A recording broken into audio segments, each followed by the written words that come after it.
Amém, meus irmãos, que Deus os abençoe em nome de Jesus. Trazendo aqui uma palavra hoje um pouco mais longa, é um assunto necessário a ser tratado.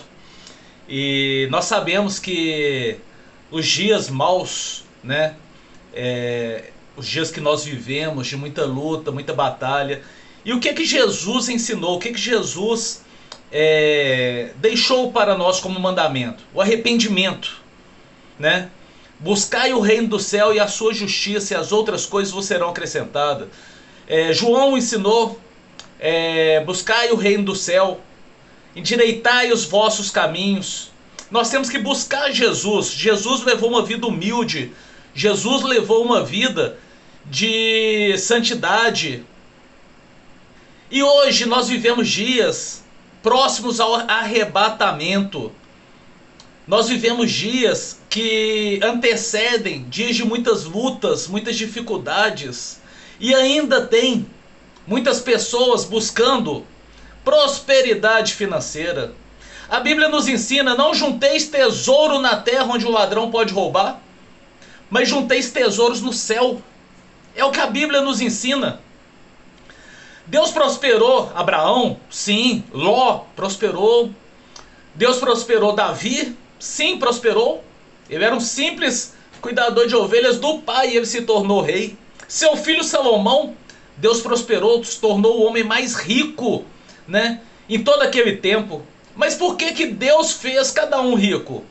Davi se tornou rico, foi próspero, porque se tornou rei, para estar à frente do povo de Deus. Salomão pediu sabedoria, ele não pediu riqueza. Riqueza veio da vontade de Deus para Salomão. Foi Deus que decidiu prosperar Salomão, porque Salomão pediu sabedoria, ele não pediu prosperidade. E hoje nós temos cultos e mais cultos, campanhas e mais campanhas de prosperidade. Nós estamos vivendo os últimos dias, tempo de arrebatamento, e as igrejas pregando prosperidade. Meu Deus! E o que a Bíblia diz sobre isso?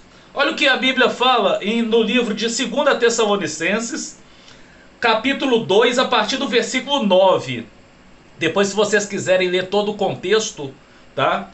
Diz o seguinte: ora, o aparecimento do iníquo é segundo a eficácia de Satanás, por todo o poder e sinais e prodígios da mentira, e com todo o engano da injustiça aos que perecem, porque não acolheram o amor da verdade para serem salvos. O que é o amor da verdade? É a palavra, é o evangelho, a palavra da salvação. Mas preferiram a mentira, o engano, porque Satanás, a Bíblia mostra que ele tem poder, ele tem dons, e na mentira ele usa a própria Bíblia para enganar aqueles que não acolheram a verdade, mas preferiram acolher a injustiça, o engano da injustiça. Versículo 11: e por este motivo, pois que lhes é mandado a operação do erro, para darem crédito à mentira. Versículo 12: a fim de serem julgados todo quanto não deram crédito à verdade, antes pelo contrário, deleitados com a injustiça. Então nós sabemos que nós devemos buscar a presença de Jesus, estar na presença de Jesus. Esse é o ensinamento que o Senhor nos dá: arrependimento. Mas as pessoas querem a mentira, né? Lá Isaías diz, se eu não me engano é Isaías mesmo, as pessoas dizendo para o profeta: não nos profetize a verdade, diga-nos mentira. Olha o que a palavra diz aqui no livro, me perdi aqui, me perdoe. O livro de Romanos, capítulo 1, a partir do versículo 24, diz o seguinte: por isso Deus entregou tais homens à imundícia pela concupiscência de seu próprio coração, para desonrarem o seu corpo entre si, pois eles mudaram a verdade de Deus e mentiram, em mentira, adorando e servindo a criaturas em lugar do Criador, o qual é bendito eternamente. Então aqui eles mudaram a verdade, mudaram a Bíblia. A Bíblia é pregada, a palavra é pregada, mas versículos isolados. E com a verdade eles pregaram mentira. Então Deus os entregou à imundícia. Deus permitiu tais coisas entre pessoas que creram na mentira e não na verdade. Olha o que diz a palavra aqui no livro de Provérbios, capítulo 16, versículo 4. E Deus criou todas as coisas, todas. Não existe nada que não foi criado por Deus. O que o diabo fez foi simplesmente adulterar, modificar aquilo que foi criado. Então todas as coisas foram criadas por Deus, inclusive o ímpio para o dia da perversidade. Deus criou o homem mau para o dia da perversidade. Olha o que diz aqui o livro de João, o Evangelho, capítulo 15, versículo 18 e 19. Se o mundo vos aborrece, sabeis que primeiro do que a vós, aborrecei a mim. Se vos fosseis do mundo, o mundo amaria o que era seu. Mas porque não sois do mundo, antes eu vos escolhi do mundo. Por isso é que o mundo vos aborrece. E por que Deus que teria tanta vontade de te agradar no mundo que não é seu, de onde você não é? Por que tanta vontade de prosperidade financeira, a não ser que tivesse um propósito como foi com Davi, como foi com Salomão?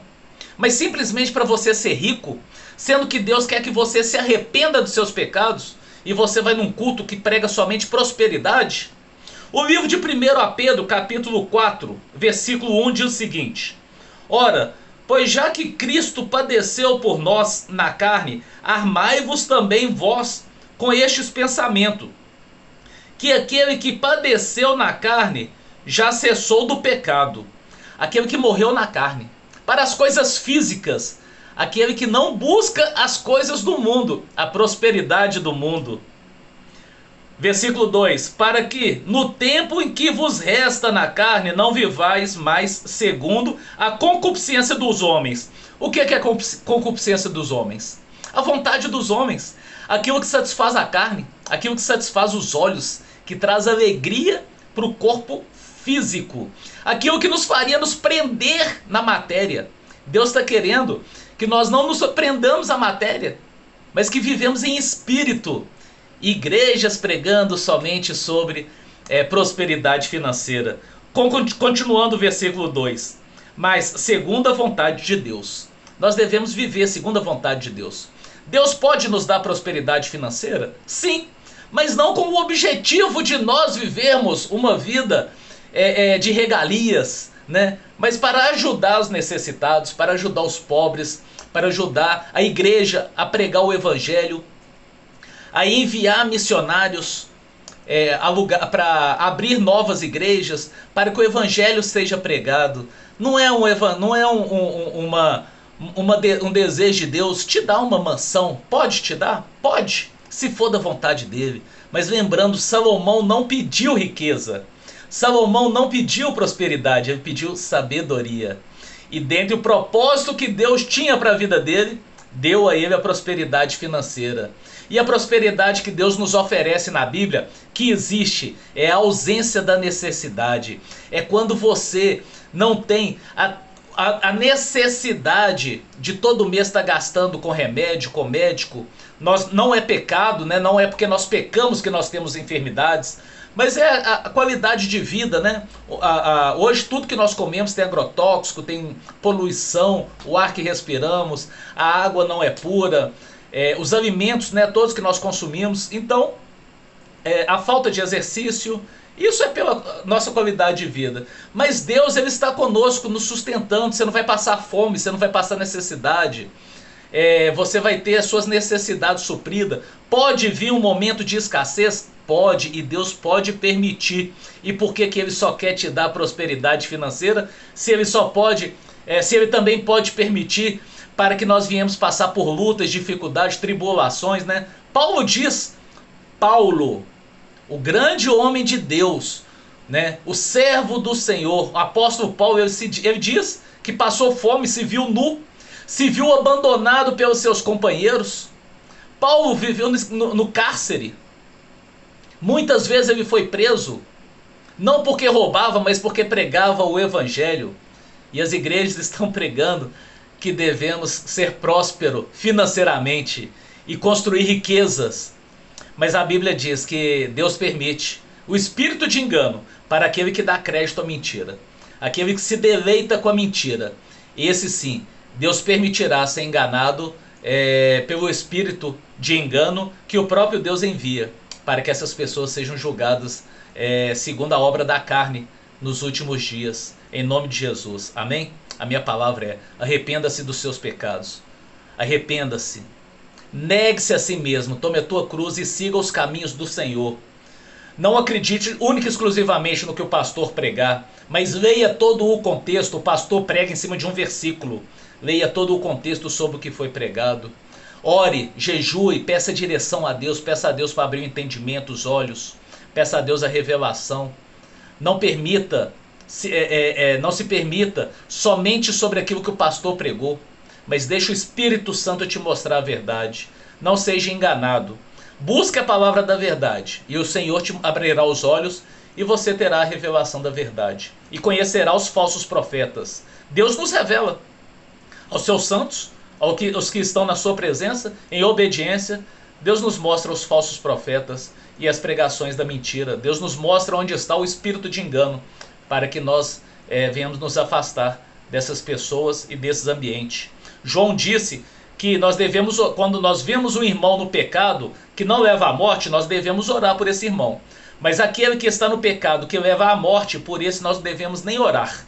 Amém? Então muito menos estar na presença dele e ser guiado por esses homens. Em nome de Jesus, que Deus te abençoe e fique na paz.